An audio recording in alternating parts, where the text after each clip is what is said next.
asalaamaaleykum dal leen ak jàmm ci xët bi nga xam ne moom la ñu jagleel ëttu yéenekaay yi ñu xëyandool dañu koy door ak Sud Quotidien bi waxtaanee wàllu yorinu ndox mi ci dëkku kaw yi coppite biñ ci indil daal ay jafe-jafe la gën a jur bu ñu sukkandikoo ci ëttu yéenekaay bu groupe Sud Communication ni nguur gi jëlee yorinu ndox mi dénk ko ay entreprise yoo xam ne ñoo ñëw ngir teewal leen foofule ay jafe-jafe daal la ñu ci nemmeeku moo tax it daal dañoo war a taxaw xoolaat bu baax mbir yi balaa ñu koy wéyal bu ñu sukkandikoo ci suñu naataango yi fare ci avenue Bourguiba ñu fàttali ni bi la coppite ñu indi ci wàllu yorin wi ci wàllu ndox mi ci dëkku kaw yi nag askan ba fa faree moom mi ngi koy ñaawlu bu baax a baax ndax nee na ñu jafe-jafe yi ci la tàmbali teg ci it njëg li cher lool moo tax it nguuru Sénégal ne dana xool mbir yi gën ko càmbar bi la coppite ni ñu ko amalee jaarul yoon bu ñu sukkandikoo ci Seydou Ndiaye jiite kuréel bi nga xam ne moo ëmb organisation société civile yi nga xam ne ñooy yëngu ci wàllu ndox mi ak assainissement. Sud Quotidien di ñu waxtaane tolluwaay wi ca Matam ak Diourbel ñu waxaat jëmale ci koppar bi nga xam ne moom la parti Pastef jot a dajale boobule koppar daal ba fi mu toll nii mi ngi jur ak coow bu ñu sukkandikoo ci Vox Populi Ibrahima Sarr fare ci parti bi di PIT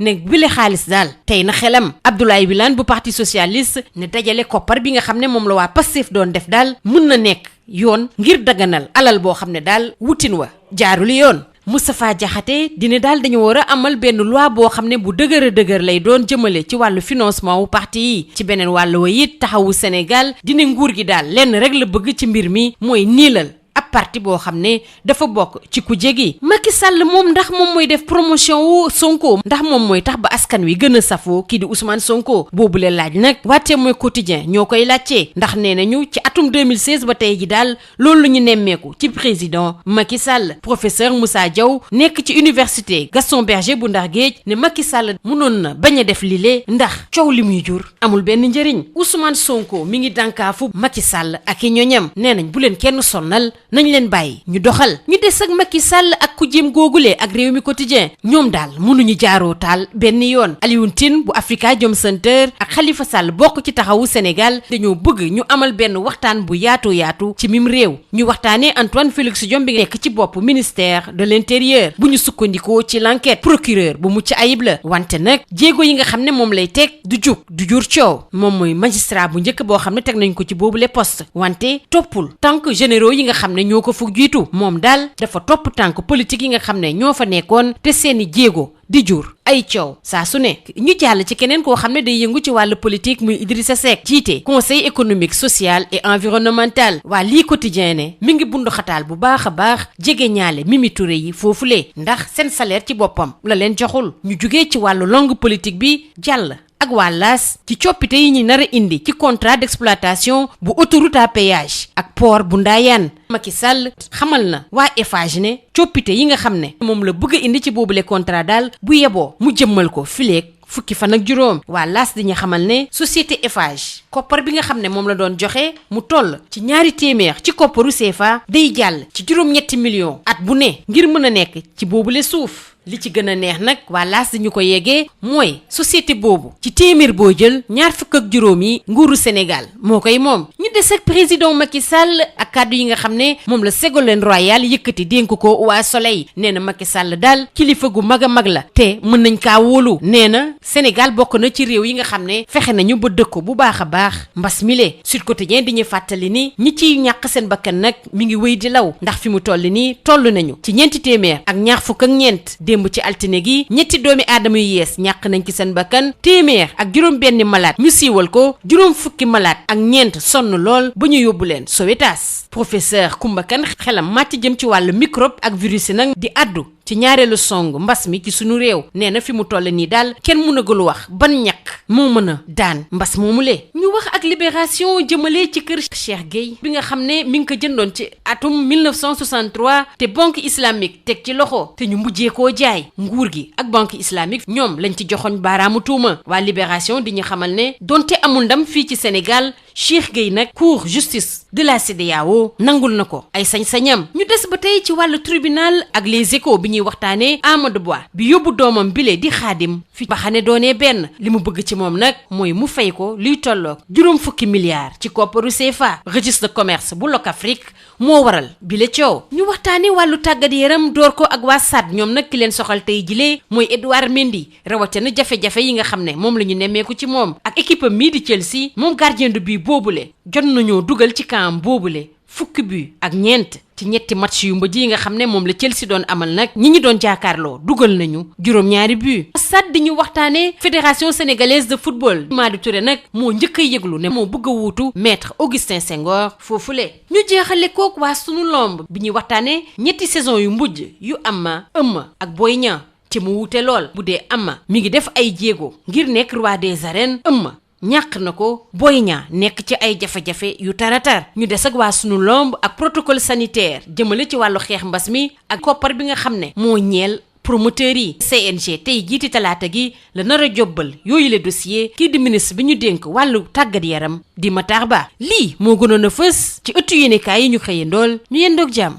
Bonjour, gestion de l'eau en milieu rural, une réforme, 1000 problèmes. C'est le titre qui barre la une de Sud Quotidien. Le quotidien du groupe Sud Communication indique que cette gestion est une réforme à problème. En effet, la gestion des forages dans le monde rural, confiée à des entreprises privées, délégataires du service public de l'eau en milieu rural, est source de problèmes. Elle doit être évaluée avant la poursuite du processus de sa mise en œuvre, martèle le confrère de l'Avenue Bourguiba. Cette réforme n'a pas été bien apprécié par des populations rurales qui trouvent que la distribution a connu des perturbations avec l'arrivée de nouveaux gestionnaires, mais aussi le coût est devenu beaucoup plus élevé. C'est ainsi que l'État du Sénégal a décidé d'initier une évaluation de la réforme. Cette réforme sur l'hydraulique a été mal conduite selon Seydou Ndiaye de la plateforme des organisations de la société civile sur l'eau et l'assainissement. Sud Quotidien fait le point de la situation à Matam et Diourbel. Reparlons de la levée de fonds international pour son financement. Argent de Pastef,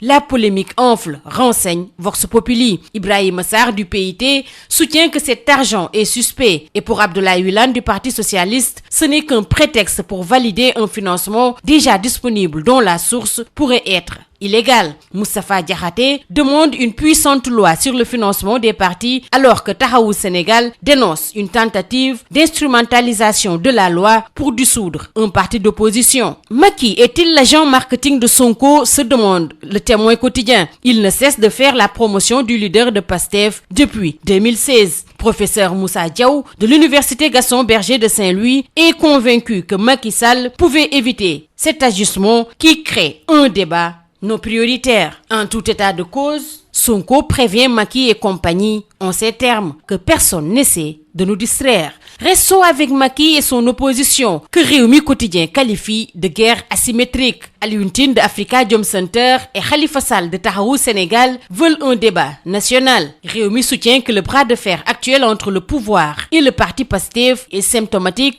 d'une crise plus profonde dans le landerneau politique sénégalais. Antoine Félix Diome au ministère de l'Intérieur à l'épreuve de la politique. Titre Enquête. Excellent parquetier, le ministre de l'Intérieur suscite la controverse lors de ses sorties marquantes. Premier magistrat à ce poste, il suit la trace des politiques dont les règnes ont été toujours jalonnés de controverses et non celles des généraux qui l'ont précédé. Antoine Félix Diome est un excellent parquetier et un politique balbutiant, martèle Enquête. Un politique est à la une de l'I Quotidien. Il s'agit du patron de Rewmi et président du Conseil économique, social et environnemental, Idrissa Seck. Le confrère rapporte que Idi persécute les proches de Mimi. Il retient leur salaire. Quittons la sphère politique pour nous intéresser avec l'AS à la renégociation des contrats d'exploitation de l'autoroute à péage et du port de Ndayane, notamment le forcing du président Macky tord le bras à Eiffage et à DP World. Il demande aux géants français de mettre en application ses propositions dans 15 jours. Au lieu de 1000 francs CFA, la société Eiffage de la concession de l'autoroute de l'avenir va débourser 800 millions de francs CFA chaque année pour la location du foncier et cerise sur le gâteau, révèle l'AS, l'État du Sénégal devient actionnaire à hauteur de 25% de la dite société. Restons avec le président Macky Sall. Il incarne la stabilité, intime conviction de Ségolène Royal qui s'est confiée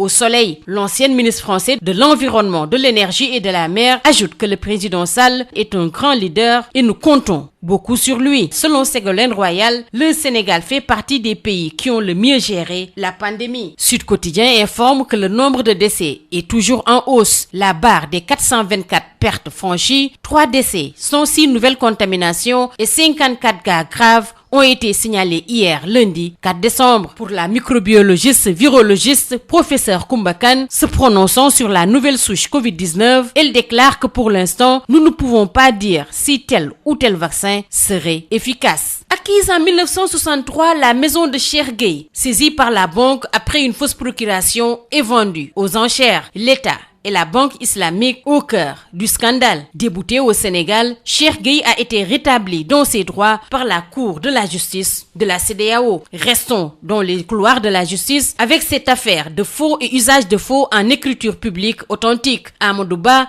poursuit en justice son fils Khadim et lui réclame 50 milliards de francs CFA. Le registre du commerce de Locafrique, tel est le principal reproche. Parlons de sport à présent avec SAD, le quotidien du sport. De la lumière à l'ombre, statistique inquiétante, le blues d'Edouard Mendy, qui a encaissé 14 buts avec Chelsea et 7 buts sur les 3 derniers matchs. Restons avec SAD, avec la première candidature déclarée de la Fédération sénégalaise de football. Madi Touré veut succéder à Maître Senghor. Terminons par Sunu Lamb qui revient sur les fortunes diverses chez les VIP de Pikine, notamment Amma, Eumeu et Boy Niang lors des 3 dernières saisons. Amma à 2 doigts de la couronne, Eumeu détrôné. Sunu Lamb s'intéresse également au protocole sanitaire et au budget prévisionnel des promoteurs. Le CNG transmet les dossiers au ministre des Sports Matar Ba ce mardi. C'est tout. À vos journaux et très bonne lecture.